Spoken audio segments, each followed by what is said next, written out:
I'm really delighted to talk with you, Joe Beld and Tim Delmont, Tim and Joe, to have this conversation about legacy commitment, about our congregation and the legacy program. I know you both have made a legacy commitment. And to me, our legacy program at Westminster is one of the key ways that we assure the sustainability, not just of our congregation and its ministry and mission, but of our faith. I mean, this is a way to continue from one generation to another, to be passing on who we are, what we believe, and what we hold to be true about our life and about our faith. So I just want to get a little background here. Joe and Tim, how long have you been involved at Westminster? When did you start into this church, and what have you done?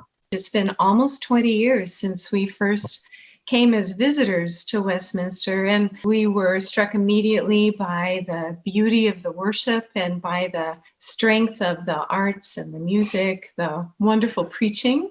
It was one of the few churches that didn't just talk about Jesus and your relationship with Jesus, or just talk about justice. Westminster talks about both of those things together, Jesus and justice. I've so enjoyed being a lay reader on occasion, as well as a lay leader. I'm currently on session doing my second tour of duty.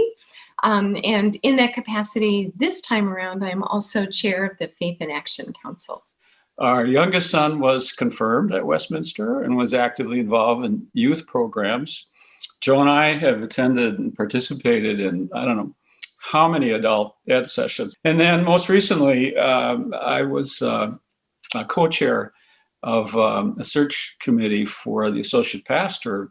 We think there's been a lot at Westminster, and we've tried to get our fair share so far. You've been terrific lay leaders, and the fact that you are interested in leaving a legacy at the church, I think speaks to your depth of commitment. Can you describe what it was that prompted that?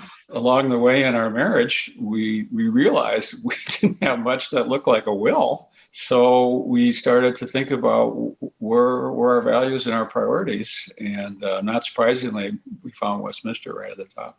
We wanted to make sure that Westminster could continue to do God's good work in the world. We wanted to be able to model for our children the values that we had and how we used our resources. How complicated was it to do this, to set up a legacy gift to the church? It really was surprisingly uncomplicated. We used as one of the vehicles simply naming Westminster as a beneficiary on a retirement fund.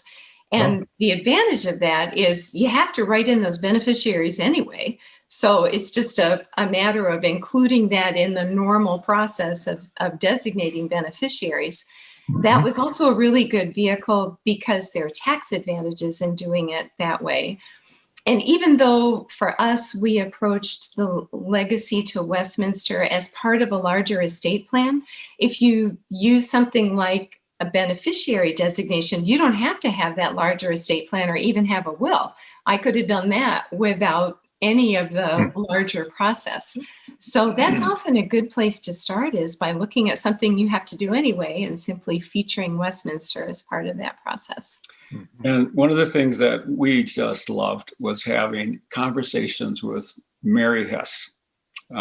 She's terrific. She gave us information. She gave us insight. She was patient.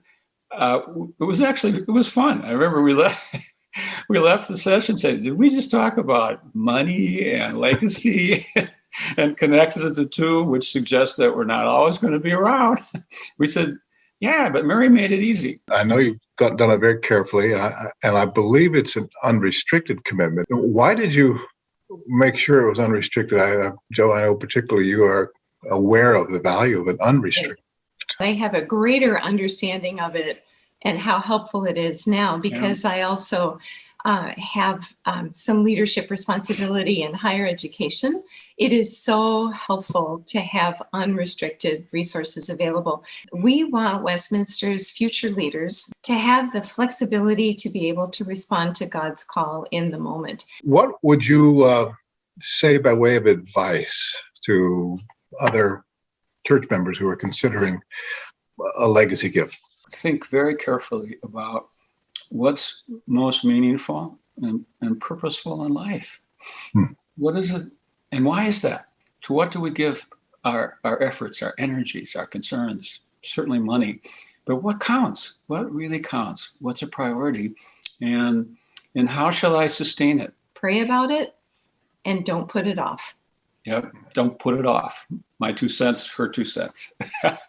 Wonderful advice to think about what's really most important and what you value in life, and do it now, and don't procrastinate like many of us do.